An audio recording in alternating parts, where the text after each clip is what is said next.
Então nosso tema hoje é: devo comemorar o meu aniversário? Devo celebrar o meu aniversário? O que diz a Bíblia? Como expliquei para vocês, esse estudo é resultado de um vídeo que eu recebi, tá? E de algumas perguntas, alguns irmãos, né, de outras igrejas, querendo saber, né, se é errado ou se é certo comemorar aniversário. Então, pode passar aqui. Mas, observando aqui, ó, os testemunhos de Jeová e o vídeo em questão que me mandaram é das testemunhas de Jeová. E as testemunhas de Jeová, eles não celebram aniversários. E essa prática de fé, né, ela é praticamente específica dessa seita. A justificativa principal dos testemunhos de Jeová, a justificativa principal é que, segundo a interpretação deles, dos TJ, os únicos aniversários mencionados na Bíblia eles dizem que só tem 2 aniversários mencionados na Bíblia: o de Faraó em Gênesis 40:20 e o de Herodes em Mateus 14:6, e ambos estão associados a acontecimentos negativos, como a execução do padeiro e a morte de João Batista. Então, para os testemunhos de Jeová, isso indica que aniversários não são práticas aprovadas por Deus. Preste atenção, eles pegam 2 narrativas, tem nas escrituras, e eles dizem que essa é uma prática negativa, que não é aprovada por Deus e que a igreja não deve comemorar. Então a igreja que celebra o aniversário, por causa disso aí, ela é uma igreja herege, vamos dizer assim. As testemunhas de Jeová rejeitam o quê? Transfusões de sangue de terceiros, baseados em Atos 15:19 e Levítico 17:11. Por que eu estou citando isso? Para mostrar que eles têm uma interpretação equivocada da Bíblia, uma interpretação completamente errada das Escrituras. Em Levítico 17:11 diz: porque a vida da carne está no sangue. Já Atos ordena abster-se do sangue. Os TJs, eles não entendem que em Levítico a Bíblia está dizendo que biologicamente é o sangue que sustenta o corpo físico. Preste atenção, quando você faz uma transfusão de sangue, você não está recebendo a alma de alguém na sua vida, tá? Você está recebendo um composto que vai sustentar o seu corpo físico, mas a vida não se resume ao plano físico. Não sei se os irmãos já ouviram falar em morte cerebral. Tá, então vamos lá. Tá? Assim como Deus sustenta o quê? A vida da alma, que na Bíblia é a dimensão imaterial do ser humano, está ligado o quê? A mente. Não se esqueçam, quando a Bíblia fala em coração, ela não está falando disso aqui, ela está falando disso, tá? Aqui é uma vida, a vida espiritual está aqui, a vida biológica está no sangue. Então, a vida da alma não depende do sangue para viver, mas da vontade de Deus, a quem pertence todas as almas. Ezequiel 18:4, a Bíblia diz: minhas são todas as almas. E ele vai mais longe: a alma que pecar individualmente, essa morrerá. Então, a gente tem mania de se preocupar com os outros, a gente tem mania de se preocupar com, tá? Preocupe-se com você. Então, quando você recebe sangue de uma outra pessoa, você não está recebendo o quê?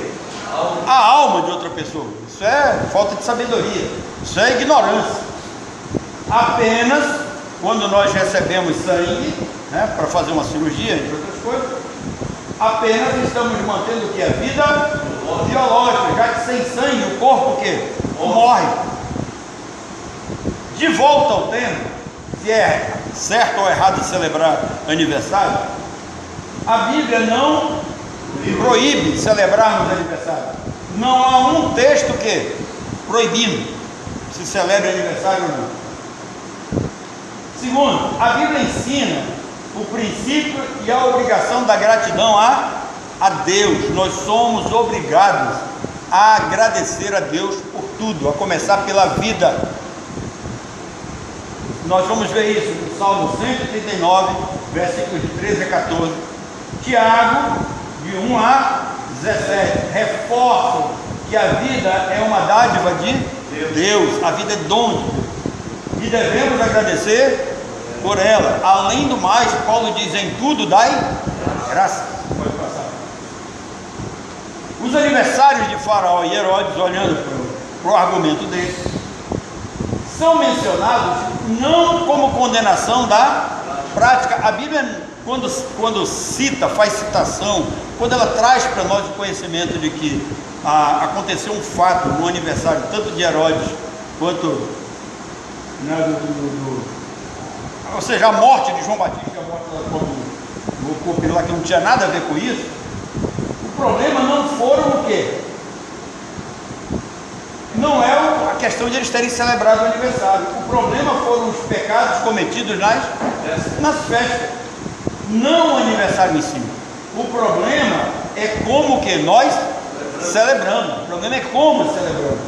O aniversário de Faraó e de Herodes são mencionados não como condenação à prática. A Bíblia não condena.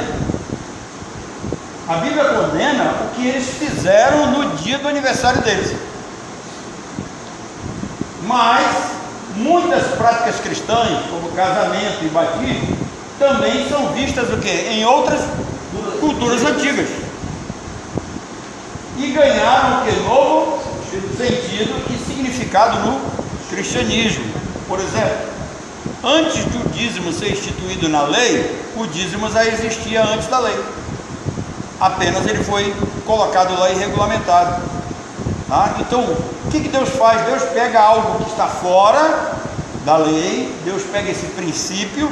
Já havia a cooperativa de pescadores, na época, que eles já faziam a doação de 10% para a manutenção da cooperativa. Então Deus pega esse princípio e traz para dentro do seu povo, e ele dá uma nova o quê? Uma nova roupagem. Tem gente que pega o fato de Moisés ter levantado a serpente lá no deserto para dizer que o povo adorou a imagem lá no deserto. Não é esse o sentido. Então a interpretação é completamente errada, e é a interpretação que vai fazer diferença. João Batista, ele foi morto num aniversário, como alega o testemunho de Jeová. Mas o problema foi o pecado de Herodes, não a comemoração do aniversário dele em si. As testemunhas de Jeová rejeitam o aniversário, mas essa posição não tem base direta nas Escrituras. É uma ideia do quê? O corpo governante. O que é o corpo governante? É um grupo de anciãos que governam mundialmente as atividades da seita Testemunha de Jeová. Eles determinam o que é para ser seguido ou não. Eles dizem o que é verdade ou não. Eles interpretam a Bíblia do jeito deles e mandam o povo obedecer. Inclusive, tem uma questão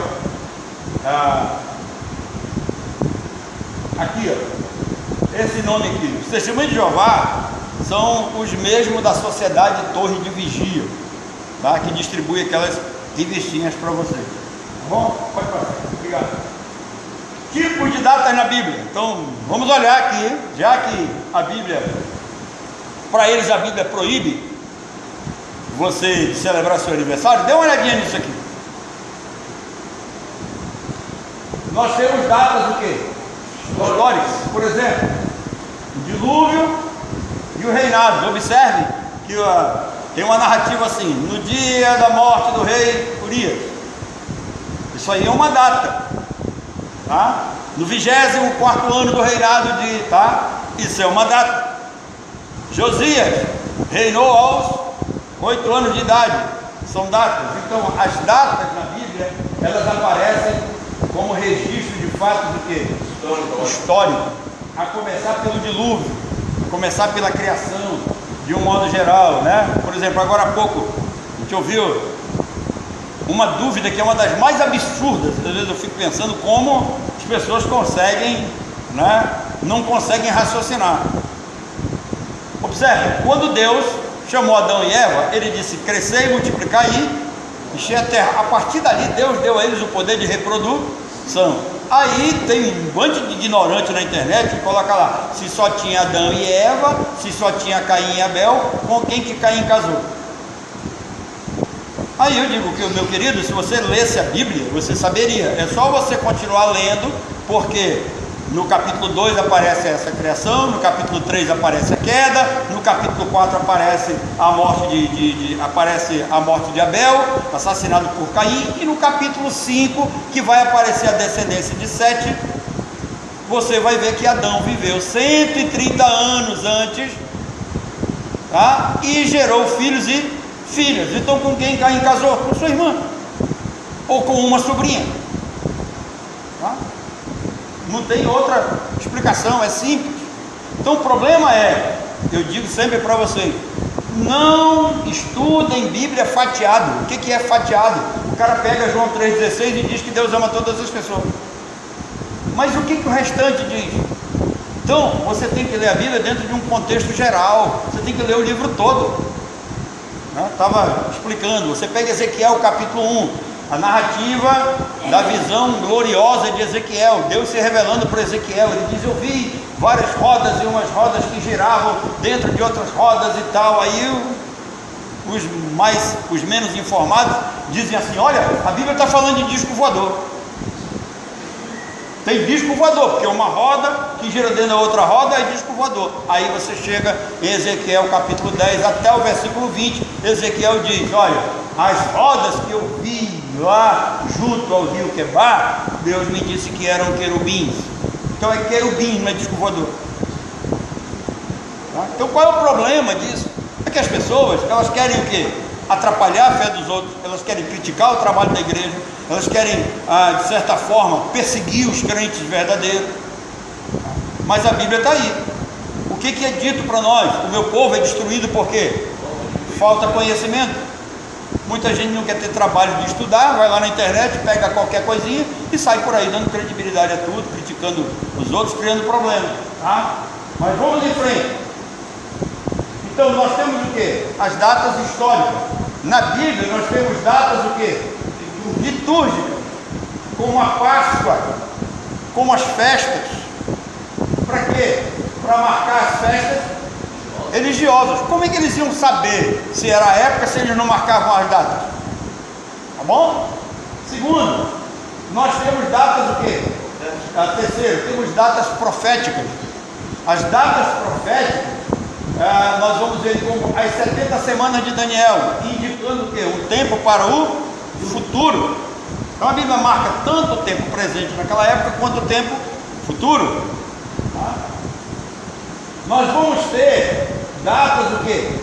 Organizacionais dentro do povo de Deus, que marcavam os turnos sacerdotais, era para organizar o serviço no templo.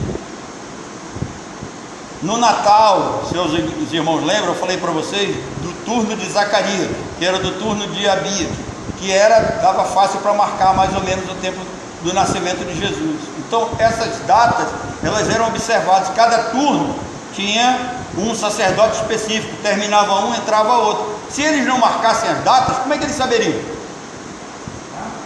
Muito bem. É claro que as datas de aniversário eram o quê? Importantes na transição da infância para a vida adulta. Preste atenção, dentro do povo de Israel havia uma transição da fase da criança para a vida adulta. E aí acontece uma celebração. Quando a criança chegava aos 12 anos, né, a menina aos 12 e o menino aos 13, aqui, ó, acontecia e acontece até hoje uma celebração chamada Bar Mitzvah. Bar Mitzvah, isso no hebraico, a tradução é filho do mandamento. É quando a criança, ele deixa de ser criança e ele passa a ser uma espécie de adulto espiritualmente. Então, acontece aos 13 anos para os meninos e aos 12 anos para as meninas. O que acontece? Isso a cada ano eles vai se aproximando, eles vão se preparando às celebrações. Com 1 ano de idade já havia uma celebração. principalmente quando era menino macho, porque havia a consagração para o Senhor, como é dito lá no Antigo Testamento, de que todo filho macho, ele era consagrado ao Senhor. Então essa data ela era contada, isso era muito importante para o povo de Israel. Vocês vão ver quando Jesus é deixado para trás, lembra? Olharam lá, cadê o Senhor? Voltaram lá, ele estava no templo onde? Por quê? Porque ele estava já no período de passar da fase infantil para a fase adulta. Então o jovem, o que acontece no Bar Mitzvah? O jovem lê publicamente a Torá na sinagoga. O que é a Torá? Pentateuco, mostrando que ele já pode participar plenamente dos serviços religiosos. Então o judeu aos 13 anos ele já participa dos serviços religiosos, ele pode ler a Torá, ele pode fazer orações, ele pode recitar textos, tá? E ele passa a ser o que? Responsável por suas ações diante de Deus. Faço uma pergunta: por que esse sujeito do vídeo não foi pesquisar e não foi estudar isso? Porque ele não tem conhecimento. Muito fácil jogar uma questão no ar, contaminar a vida das pessoas, sem fazer um trabalho de exegese sério. Isso aqui é exegese, isso aqui requer tempo, isso aqui requer pesquisa e sobretudo conhecimento. Passa. Conclusão: celebrar aniversário não é errado, nem antibíblico. O que importa é como você o que? Celebra. A Bíblia diz: quer comais, quer bebais, ou façais qualquer outra coisa, fazei tudo o que? Para a glória de Deus. Irmãos, se você trabalha na sua profissão, faça isso para a glória de Deus. Se você pratica algum tipo de esporte, faça isso para a glória de Deus. Se você tem algum tipo de atividade espiritual, faça isso para a glória de Deus. Se você vai celebrar o seu aniversário, faça isso para a glória de Deus. Se você vai lamentar a morte de alguém que faleceu, faça isso para a glória de Deus. Então, quer comais, quer bebais, ou façais qualquer outra coisa. O nosso ponto principal, o objetivo último da nossa vida é agradar o nosso Deus, não é agradar a nós mesmos, não é agradar o nosso coração, tá? Aí o que importa é como você celebra. Pense isso, o que importa é como você celebra, tá? De preferência, celebre com um culto de ações de graças. Onde vocês veem eu comemorando meu aniversário? Na igreja. Com culto, ações de graça. Chamo outros irmãos, eles se alegram comigo. Nós mostramos algum tipo de trabalho para vocês. Esse ano eu trouxe aqui o pastor Nonato. O pastor Nonato, né, foi alguém que eu peguei na esquina da Universal, da Djalma Batista Corral Pará, vendendo bombom para a Universal. Hoje é pastor da Igreja Cristã Evangélica. Eu tive toda a alegria de trazê-lo aqui. Ele queria vir aqui. Ele é um dos membros fundadores dessa igreja, né? E hoje está servindo ao Senhor. Então, celebre o culto de ações de graças, onde a gente se alegra, onde todos nós nos alegramos, aliás, todos nós glorificamos a Deus por esse dia, né? Por essa data. Louve a Deus pela sua vida, louve a Deus pelo fato de que no dia do seu aniversário você pensar que você não é ninguém, não é um desses condenados ao inferno, não é um rejeitado deixado para trás, mas que você foi um eleito de Deus. Você foi alguém que Deus escolheu antes da fundação do mundo. Seja grato a Deus por isso nesse dia, e seja grato pela sua salvação e o privilégio de quê? Pertencer à família de Deus. Irmãos, eu já falei para vocês aqui que esse tipo de reunião que nós temos aqui é a reunião mais importante das nossas vidas. Por quê? Por causa da palavra original grega chamada episunagogue. Episu significa de cima, sunagogue significa reunião da congregação. Sunagogue no grego é de onde vem a palavra sinagoga. Então as nossas reuniões, elas são reuniões de crentes nascidos de novo, de santos. É uma reunião do alto, onde Cristo está conosco, onde Cristo se faz presente. É uma reunião que ela é dirigida pelo Espírito Santo de Deus. Então está acima de toda e qualquer reunião humana, está acima de todo e qualquer projeto humano. É a reunião do povo de Deus. Paulo vai usar essa palavra também lá em 1 Tessalonicenses capítulo 4, a partir do verso 13, quando ele fala do nosso encontro com Cristo nos ares. Vai ser um encontro epsilon, está acima, nos ares, algo que vem de cima para nós, algo que vem da parte de Deus. Cristo vai ser enviado para nos buscar, tá? Coisa que os testemunhos de Jeová não acreditam. Acho que só 144 mil vai ser salvo, o resto vai ficar aqui brincando com cobre e com leão. Felizmente. Eu não, vou estar na Nova Jerusalém, não sei.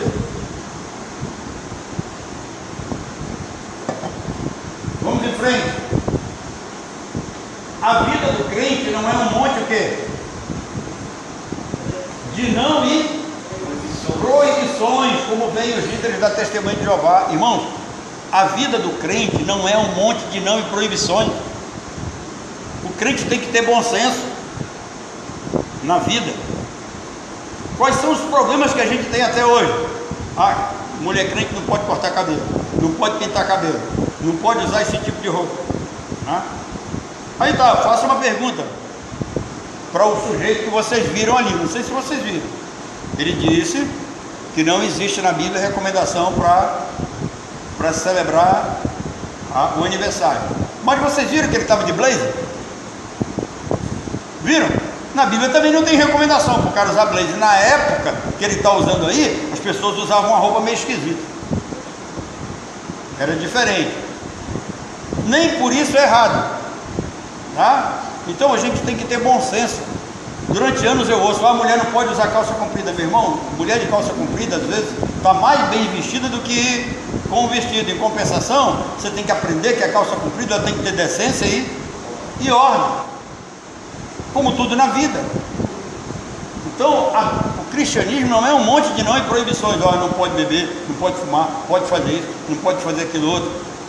Paulo diz, olha, escrevendo aos Gálatas, foi para a liberdade que Cristo nos chamou. Agora, não usem da liberdade para dar ocasião que a carne. Escrevendo aos Coríntios, façam tudo com decência e com ordem, façam tudo com bom senso. A vida tem uma coisa chamada bom senso. Então o cristianismo não é um monte de não e proibições. Criaram isso, né? Às vezes eu vejo pessoas dizendo, não, mas se eu for para a igreja para não fazer isso e não fazer aquilo outro, então eu não vou. Por quê? Porque passou essa ideia. Parece que tudo que se faz na vida é errado. Não, tudo que Deus criou é bom e deve ser recebido com ações de graça, nada é recusável. Não sei se ela vai ver o vídeo, mas eu era pastor em Codajás. Aquela senhora, irmã Margarete, que já veio aqui dar estudo para vocês, que a UAF trouxe, né? Nós íamos fazer a convenção lá. E ela disse, pastor, eu queria que o senhor me desse alguns textos falando sobre comidas, né, na Bíblia e tal. Eu falei, vou aprontar uma com ela, eu conheço ela. Aí eu dei alguns textos e tem um texto, eu não vou dizer onde é que está, né? Deuteronômio diz assim: o Senhor dará uma festa, um banquete neste lugar, com vinhos velhos e carnes gordurosas e bebidas fortes. Dei de propósito para ela. Quando foi no dia da decoração, só estava escrito assim: o Senhor dará um grande banquete nesse local, com carnes gordurosas. Ela tirou do texto os vinhos e a bebida forte. Irmãos, Deus não precisa desse tipo de proteção. A Bíblia não proíbe nada disso. O que era a bebida forte? O sujeito levava o dízimo dele junto com essa bebida, ele comia e bebia na frente do Senhor. Mas por que ele comia e bebia na frente do Senhor? Porque ali ele não poderia ultrapassar os limites, tá? O povo de Deus, ele tem que aprender a viver com bom senso, a fazer tudo com decência e com ordem, ver os limites. Tem limite, tudo tem limite, não tem nada proibido. O apóstolo Paulo ainda diz, né? Nada é proibido, foi para a liberdade que Cristo nos chamou. Outra coisa, Jesus, ele participou de festas, irmãos. O próprio Senhor Jesus não foi alguém à margem da sociedade, ele não era aquele sujeito que via proibição em tudo, ele ia em festas. E quando ele chega, né, num casamento em Caná da Galileia, onde dá início os seus sinais, acabou o vinho. Preste atenção, acabou o vinho, não acabou o suco de uva não. Tem uns outros aí que dizem, não era vinho fermentado. Quando eu dei um estudo para vocês aqui sobre bebida alcoólica, é bom lembrar uma coisa, que a uva era plantada em outubro, era colhida em outubro, e a Páscoa se dava em março, abril, março, mês de Abib. E se não tinha uva para ser colhida em abril e março, que tipo de vinho eles usavam? Eles usavam o vinho fermentado que havia sido colhido e preparado em outubro. Então, irmãos, para pegar a palavra de Deus e sair falando bobagem por aí, tem muita gente. Agora, para gastar tempo estudando, né, pesquisando, não é todo mundo que quer não. Ainda mais hoje em dia tem uma arminiana aí meio, né, diabólica. Você vai lá, ela dá um monte de besteira. Vocês já viram, né? De vez em quando eu não tenho o que fazer, eu fico cutucando a IA do meu computador, né? Aí ela diz, é isso. Eu digo, não, a Bíblia diz isso. Aí ela diz, muito bem, André, você levantou um ponto. Você quer que eu aprofunde mais esse ponto? Se tu não consegue chegar nem na superfície, tu vai aprofundar o quê? Então, a gente precisa entender essas coisas, estudar, gastar tempo. A gente gasta tempo com o WhatsApp, a gente gasta tempo com o TikTok, né?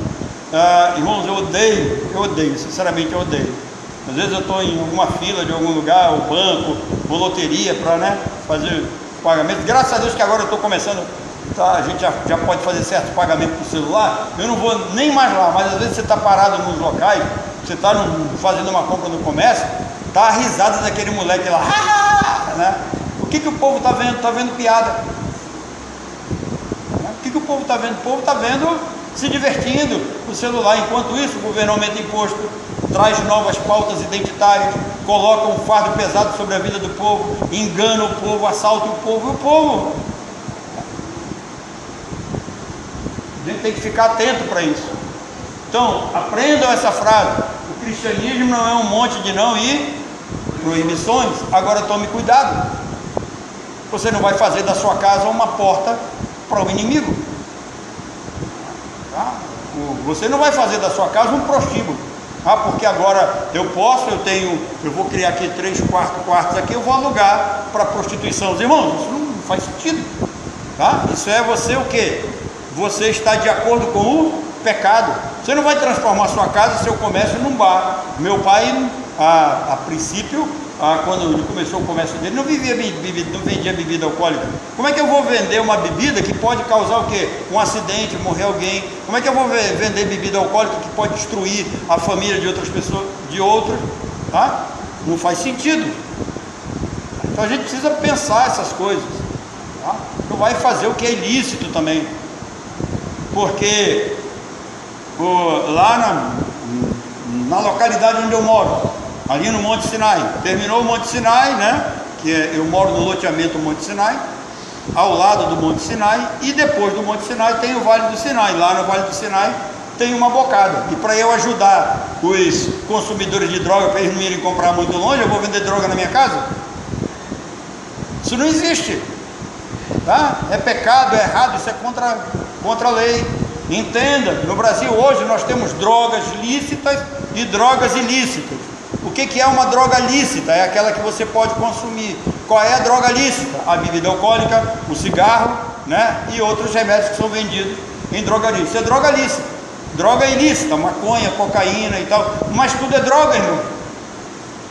Então, o povo de Deus precisa ter o quê? Bom senso, tá?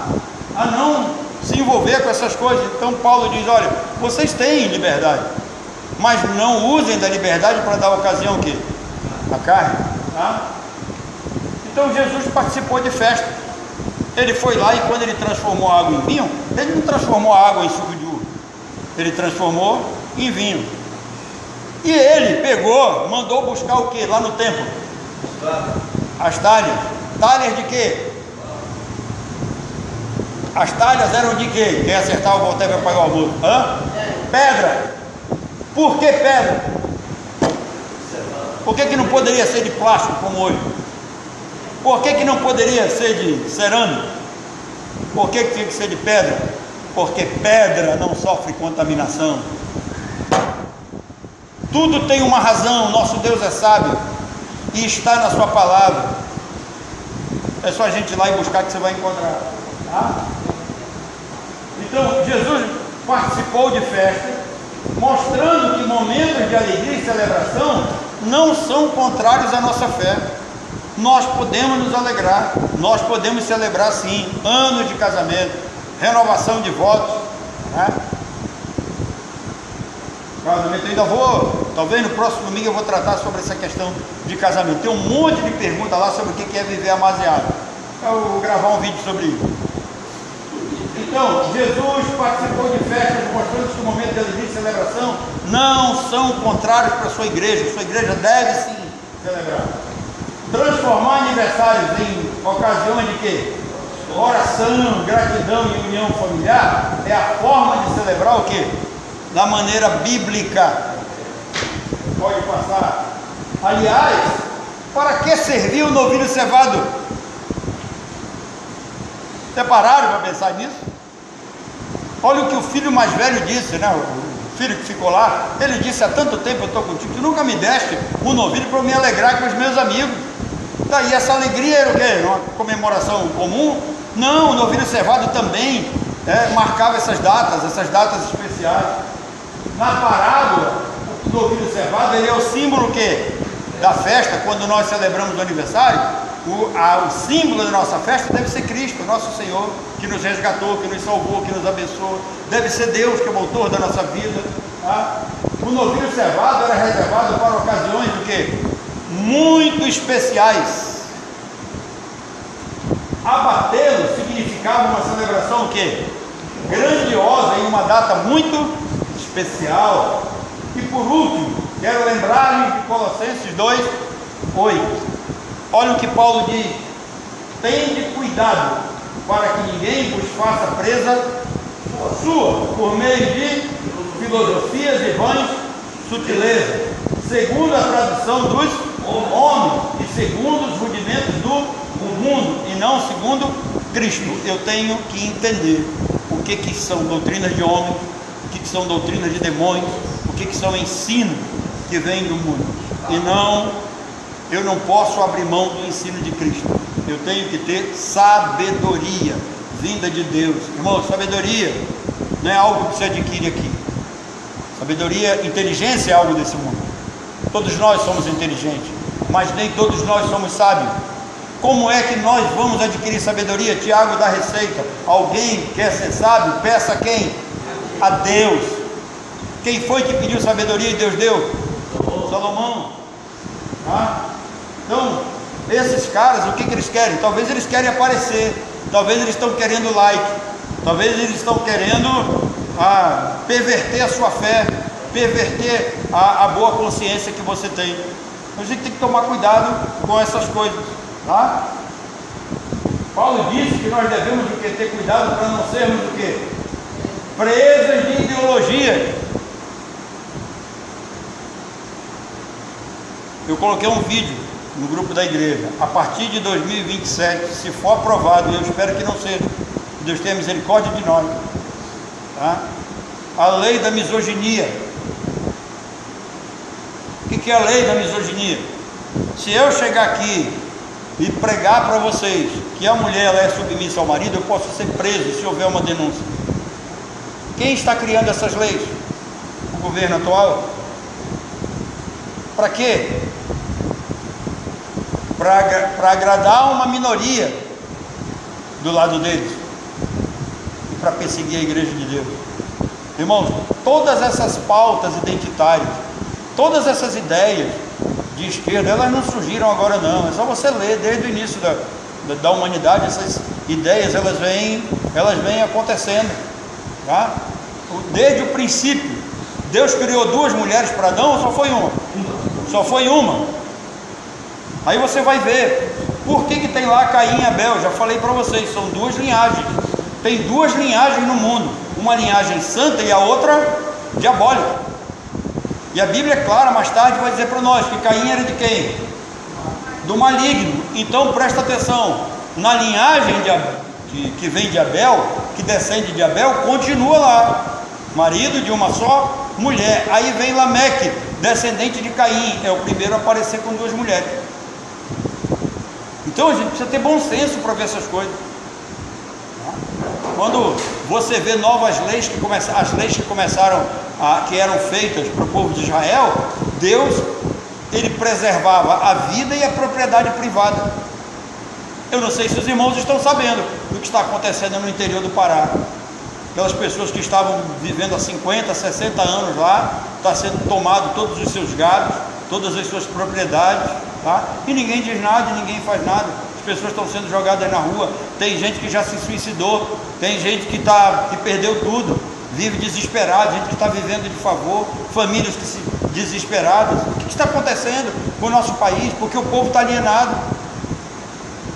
O povo precisa abrir os olhos, precisa olhar para a palavra de Deus e ver que quando essa ideia da teologia da prosperidade, de que todo mundo vai ser rico, todo mundo vai ser próspero, irmãos, no mundo tereis o que? Aflições. Leiam Mateus 24. O que ele diz lá? Quando vocês ouvirem falar em guerra, em rumor de guerra, quando vocês ouvirem falar em todas essas pautas identitárias, o fim está próximo. E à medida que o fim se aproxima, a igreja vai ser cada dia mais perseguida. E o que eu fico mais assustado é que tem gente dentro das igrejas que se dizendo crente, apoiando tudo isso. Falta de quê? De conhecimento, falta de estudo. E mais, para terminar aqui, então Paulo disse: olha, cuidado, porque você é presa disso. Gente que se emociona com essas coisas, gente que olha, coitadinho do fulano de tal, que coitadinho de fulano de tal. Tá?